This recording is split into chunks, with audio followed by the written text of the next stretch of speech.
Good morning, ladies and gentlemen. This is the Gentleman of Gentlemen's Tabletop Games, coming back after a long vacay after the snow from our recent snowfalls absolutely messed up our back room recording. We tried some in-home recording and that didn't turn out too well, but we are back once again. This time we are messing around with Disney Lorcana. I got my hands on a starter deck. It was the Moana and Stitch starter deck. No, not Stitch, my bad. Mickey Mouse starter deck yesterday. Had a couple games with it, and I noticed with how the game is set up, we can go ahead and create oop, a community-led casual format similar to Commander from Magic the Gathering. So here are some things I noticed while messing around with Lorcana. Was first up, it is a very easy entrance for new players. The game is simplified, not overcrowded with unnecessary effects as Magic the Gathering can be. However, I do still prefer the complexity of Magic. This is just a nice little side game. All right, it is a lower general cost to play. They did learn a lot of things from Magic, but what they didn't learn was the price, which thank God, because a starter commander deck now is going for up to $65. When I remember back 2017, it was 35 at most, and we still had our $15 starter decks with one booster pack, which is what these new Lorcana decks start at. They have two elements, a face card for each of those elements. In this case, it was Moana and Mickey. uh, they were all right cards. Not the biggest fan of either of them. I guess you could pull off like some Princess Tribal with Moana and some Broom Tribal with Mickey, but there's like two brooms in the entire game. But it was $16 for a 60 card deck and a booster pack, which is great. Next up about it was it actually integrates a lot of the scenes and whatnot from the Disney properties. One of my favorite cards that I saw was Friends on the Other Side from the Princess and the Frog. Very catchy song. A lot of memes from that used that song. Great animation, colors, everything amazing. All right. Some downsides I noticed is they haven't, you know, pair of characters don't have any relation to each other that are advertised on the starter deck, but the deck doesn't revolve around them like the Moana and the Mickey. There were three brooms that worked with Mickey in a 60 card deck you're almost never going to get. And then the Moana required a princess theme, but it wasn't a princess themed deck. So it didn't work. And there was only one of each of these cards in the deck, so it didn't revolve around them gameplay wise at all. And the way the game is played, there isn't really an emphasis on the face characters. So when playing the deck, the starter deck, I noticed more use of like literally anything else in there. So another thing with it is when you play a multiplayer game, we spent an hour and a half and people only got like 10 lore counters out of the 20 you're supposed to get to win the game. So it was a very slow go and had to pack it up for the night because it was getting pretty late. Um, so what I came up with was the Lorcana Legend. It is a game format similar to Commander from Magic the Gathering.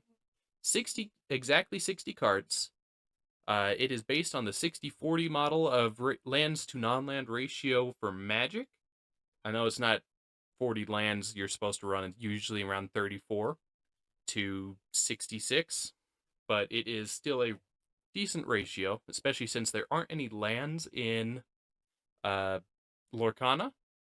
And you get two characters, you two face characters that, one from each of your elements until we get more cards of each element to allow for a single color deck.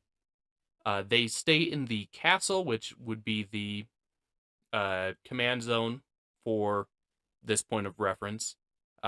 Heroes or villains only, no allies, but you can do a hero or and a villain instead of heroes or villains. There are some cool allies that work together, like that those two eels that are Ursula's minions. They give each other abilities, but allies are lower power than compared to the heroes or the villains. Another thing about it is same rules for Commander, where every time you replay them, they cost two more ink in this case to cast. Um, alt summons like the shift ability will still cost two more to cast. It's not like Yuriko's ninjutsu where you cheat into play. It does still say you play the card for its shift cost. So that would increase by two. Um, you have a two card max of each card because there's no lands to, replace them, and we have such a limited card pool. If it was a singleton, we would not be able to play the game for probably a couple years. So a 2 of each card max, that allows you to play your backup cards as your ink well, or just, have an extra card. It's not technically a singleton to accommodate for normal cards being lands in this case. And yeah, the limited launch pool I already mentioned. Until we have more cards on releases, it will be a 2-color only. I would like to see in the future multicolored heroes and whatnot, but I doubt they're going to mess with that too much. So until then, we are stuck with the 2 colors for this format because mono is not available. An example deck, this is one I personally put together. I'm still ordering a couple cards here and there, and just a couple commons and uncommons to help build the theme. Like the Maleficent actually is a rare that I want to get. It's a 1 ink for 2 lore on 1/1. So it is Hades, King of Olympus villains with Dr. Facilier from Princess and the Frog. Hades says whenever you tap him for quests or exert him to go on a quest, he gets an extra lore for each other villain you control, which is great in the castle zone. And then Dr. Facilier, Artful Provocateur, Agent Provocateur, says whenever one of your characters is defeated in a challenge, banished in a challenge, return that to your hand. And it does actually work with the shift. So he won't return himself, but say Hades gets killed after you, or banished after you put him out to quest, because he is the mainstay of the deck.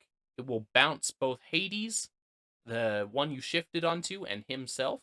So you could replay Hades, the first card of Hades, to bounce something from your graveyard to your hand, or return. And then you drop out Hades, King of Olympus on that the next turn, and go back to like tapping, exerting him for 8 lore counters, which is what I got in my test runs of it. So those two together are really great, especially since Dr. Facilier's little shift card you shift onto is 2 mana for a 0/4 that gets +2 when he attacks. So he's actually a pretty good challenger. It is a amber and amethyst, so yellow purple. Great color combos in my eyes. Purple has some good card draw cards here and there. There is Ursula's, was it Amulet? Where you tap it, look at the top card, 1 to hand, 1 to the bottom of the deck. There's the Friend on the other side, where it's a song. You tap a character of 3 or more cost to play for free to draw to. There's several other cards in the theme. And then there is low-cost villains such as Yzma. She's a 2 mana 2/2. When she taps, you can scry, which is look at top card you can put on top or bottom. There is Dr. Facilier, of course. You run 2 of him, 2 Hades. I'm looking at getting the Maleficent, that is the 1 mana 1/1 that taps for 2 lore, but that thing's currently running at $12 upon release of this. So once the price gets a bit more reasonable, I'll definitely snag 2 of those. There's also a bunch of other good card access. There is the Reflection and Be Our Guest. Reflection, stack the top 3, Be Our Guest, look at the top 4, put character to hand. So it is a nice access card. I have the Ursula, that when she enters, each opponent loses a lore counter and you draw cards equal to the amount lost. So it's almost like a Gary, Grey Merchant of Asphodel, but you draw a decent amount of cards if you are playing a 4-person game of this format.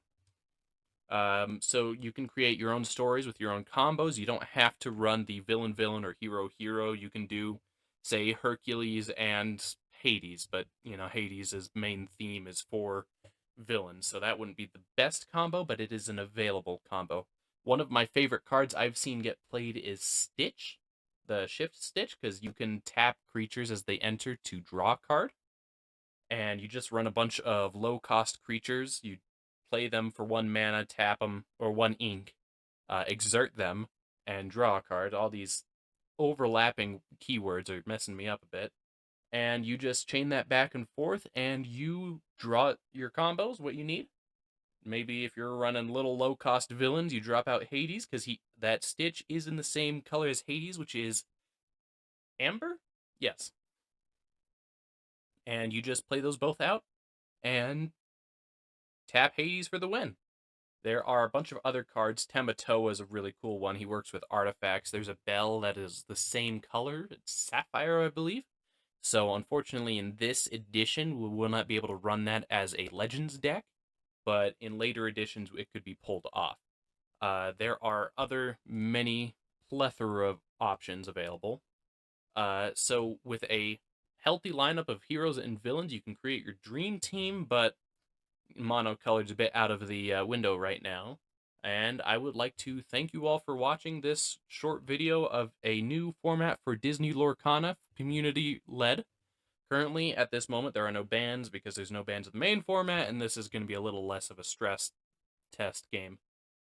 Thank you all for watching. I encourage you to give a try out to this little gameplay. Drop your combo of who you would want to run in your castle in the comments below. Like I said, I'm going to be dishing out with Hades and Dr. Facilier. And let me know what you are thinking. There is actually Moana, which when she gets tapped, you untap all your other princesses. And then there is what was it?